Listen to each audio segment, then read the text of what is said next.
नशीब पाहून घ्या 2026 कसं जाणार हे जाणून घ्या. ए राहुल चाल आपलं 2026 कसं जाणार आहे पाहू. श्याम्या एका चादाड्यानं म्हणेल होतं 26 में तो दुनिया खतम आहे. अरे ते 3026 बी असू शकतं ना. आडम तडम बाबाचा शब्द खोटा कधी ठरणार नाही. एकदा हात दाखवून पहा कल्याण झाल्याशिवाय राहणार नाही. एकदा पाहू तर खरी काय म्हणते तर. बर चाल मग. बाबा मग 2026 कसं जाईन सांगा ना. बाळा नाव काय तू. राहुल. बेटा तुझी रास तूळ आहे, तुझा आवडता पदार्थ गुळ आहे. हो बाबा खरंय. बेटा तुझा जन्म कुठे झालता. धरतीवर. लोक आबाळातनी पैदा होत कोणत्या गावात झालता ते सांग. मामाच्या गावाला. बच्चा जसं की मी माझ्या अंतर्दृष्टीने पाहू शकतो तो एक ग्रहमान उलटी फिरेले. तुझी भावकी 12ची आहे, गावकी 13ची आहे आणि पाहुणे 100चे. खरंय बाबा खरंय. तू चांगले काम करत जातो पण बोकांडी येते. हो बाबा. बाप तुला काळ्या पाण्यात पाहतो, बायको तुझी डोक्याच्या वरची आहे. खरंय बाबा पण 2026 कसं जाईल मग. 2026 मॉम काय भाजी आज. गिरीस म्हणजे बेसन. रोज रोज बेसनच करता तुम्ही. मला लढाच घाल जात नाही ते बेसन. मग काय पाहिजे तुला गिळायला. काहीतरी नवीन नवीन भाज्या बनवायचा. मला नीट नवीन भाज्या बनवता. मॉम तू AI वरून शिकू शकते ना. AI दुसरी माय काय तुझी. अहो मॉम AI म्हणजे आर्टिफिशियल इंटेलिजन्स. त्याला काही विचारलं सगळं सांगते ते. विचार बर का त्याला नवऱ्याच्या बहिणीचं घरी येणं जाणं कसं बंद करायचं असं काही बिन सांगत ते. तू तर म्हणजे सगळं सांगत. म्हणजे माय आता यायला घरी नको येऊ दे तू. अरे नाच क्या मी नाही थोडी मला घरी यायचं. पण आले आता घरात भांडण लावाच काही काम आहे का. जेव्हा मावशी येते तेव्हा मटणाची भाजी करती आणि आता येते तेव्हा चुनगुळ्याची भाजी करती. मग भांडणच होईल ना. जास्त मस्त यायला का संध्याकाळी यायलाच मग जेवण. खरं बोललं की राग येते तुम्हाला. तो बापन तू सारखाच आहे या घरात मग कोणीच नाहीये. हेलो AI माँ के गुस्से को कैसे शांत करे. माँ के गुस्से को शांत करने के लिए कुछ बातें ध्यान में रखी जा सकती हैं।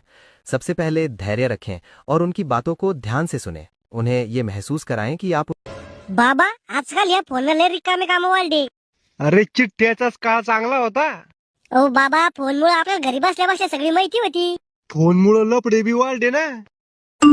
हरी राहुल्या हराम करा हे कोणत्या पुरुषाने चुम्मासाठी करू आला तू. मी काय केलं हे पाव बाबा. ना तू मला वाटलं होतं तू इतका मोक्का रे. कोणता फुटू दाखवा. हे पाय. अहो यो फेक फोटो आहे AI न बनवेल. डीप फेक फोटो यो. म्हणजे आम्ही येडे आहे का मनगडा 100 पुसतो का आम्ही. ओ या फोटो खाली नीट पहा बारीक अक्षरात लिहिलेले AI जनरेटेड इमेज. AI कोण आहे AI हे आपले फेक फोटो व्हिडिओ बनवू शकतं आणि आपल्याला काय माहिती देऊ शकतं. घुमू नको बापू शामेन पाडवला मला फोटो. त्याला येऊ द्या फक्त मग समजा तुम्हाला खरं. AI काय ची माहिती देतं का. काही विचारा बाबा तुम्ही त्याला सगळं माहिती त्याला. AI ला विचार बर का दारू पिल्याने थंडी जाते का. बाबा यावाय तुमच्या शरीराला दारू झापन का. विचारून तर पाहू दे. हेलो AI 70 की उम्र में दारू पीने से ठंडी चली. काय चालू आहे राहुल. खरं श्याम्या माझ्या बापा कोणते फुटू वाटवाल तू. अरे AI न बनवेल फोटो होते. खरं खेकड्या देवान तो पुढे 10 कोटी रुपये ठुले आणि अक्कल ठुली तू काय घेसोन. 10 कोटी रुपये. अरे येड्या तो अक्कल घ्यायला पाहिजे होती. अक्कल असली तर माणूस किती बी पैसा कमवतो. अक्कल तुमच्याकडे नसेल माझ्याकडे आहे. मला फक्त पैसे पाहिजे. श्याम्या लग्नच काय झालं तोय. अरे बरं ध्यान दिलं. AI ला विचार बर का मग लग्न कधी होईल. भविष्याने सांगत ते तसं बी या जन्मात की तो लग्न व्हायच्या मागणी. कौन नाही होणार असन कोणीतरी जिने माझ्यासाठी 16 सोमवार धरला असन. जी फक्त माझ्यासाठी पैदा व्हायला असन. कुठे आहे मग ती. संन्यास घेतलं तिनं. राहुल चाल रे बाहेर. तुझ्या घरच्या डोळ्यात चलतो मी. राहुल हे पाहतोय भावकीतले लोक याला को AI. अरे यायला AI ची मती झाली तर माझ्या जिंदगीत काड्या करासाठी AI वापरून हे. दाखवून तर पाय. राम राम काका. आधी सांगून देतो पैसे आदल्याच काम होणार नाही. पैसे मागायला आलो आम्ही. तुम्हाला AI माहितीये का. AI नाही माहिती आम्हाला. माय माहिती आहे आम्हाला. हो काका AI ला काही विचार सगळं सांगते ते. AI ला विचार बर का लोकांचे बांध कसे कोरायचे. असं काही बिन सांगत ते. मग त्याला विचार कुचितपणा कसा करायचा. ते तुम्हाला चांगलं जमतं. AI ला विचारायचं काय काम आहे. त्याला विचार लोकांच्या कार्यक्रमात धिंगाणा कसा करायचा. दारू पिऊन धिंगाणा करता असता तुम्ही. आता लोकांच्या घरात बॉम्ब पडता का. AI ला विचार चांगला जळकडपणा कसा करायचा. चांगला. अहो तुम्ही करता तो एकदम परफेक्ट आहे. भांडणं झाले वाटते हो तिकडे कोणाच तरी. मस्ती यायला जास्त आहे ना. अहो काय झालं काऊन भांडवले. काय सांगू भाऊ ही काठी त्या पक्याच्या पोराच्या प्रेमात पडली. आता त्याच्या संगच लग्न करायचं म्हणून राहिली. एक तर हिला मारतो मी नाही तर मी फाशी घेतो आता. ओ माराच्या गोष्टी नका करू. मी समजून सांगतो हिला. तसं नाही हिची टकली करते मी आता. मग पाय तिचा ठोक्याला पळून देतो का. बाळा असं काय त्या पोरात. त्याच्यासाठी तू तुझ्या माया बापाच्या विरोधात जाऊ राहिली. तुम्हाला काय समजतं प्रेमाचं. बेटा आम्ही बी 10 लफडे केले पण असे घर लोक नाही आणले. वा रे वा डॅडी. मी नुसते का पूर्ण डोळा मारत तुम्ही उलट टांगून मारलं होतं. ज्या पोरी शिकून लग्न करतो त्या पोरी शिंग मग लग्न लावून दिलं. तुम्ही मस्त जेवणीतला प्रेकार रे. तुला इथं मार खायचाय का?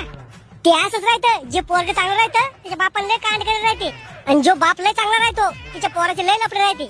मुका बाई जरसा घरच्यावर पाय तो इकडे. अरे बाळा तो आहे माझ्या बाबाकडे पाय. रोज पाहिजे. अरे बेटा घराची इज्जत तो आहे हातात आहे.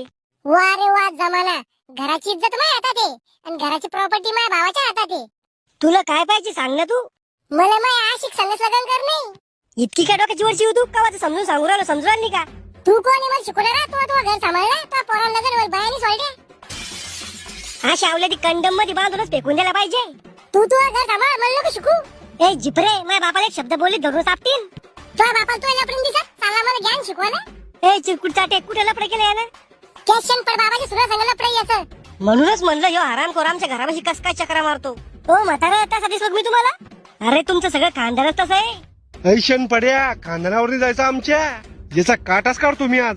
बाबा तुम्ही राहू द्या. अरे तू कर सोन काय मावा. जीव घेतो ये रिमय थोडे दिवस राहिले ते बी जलात काढीन मी. मला वाटलं होतं तुमचं पोरगा असं असेल म्हणून. अव बाई मी इथं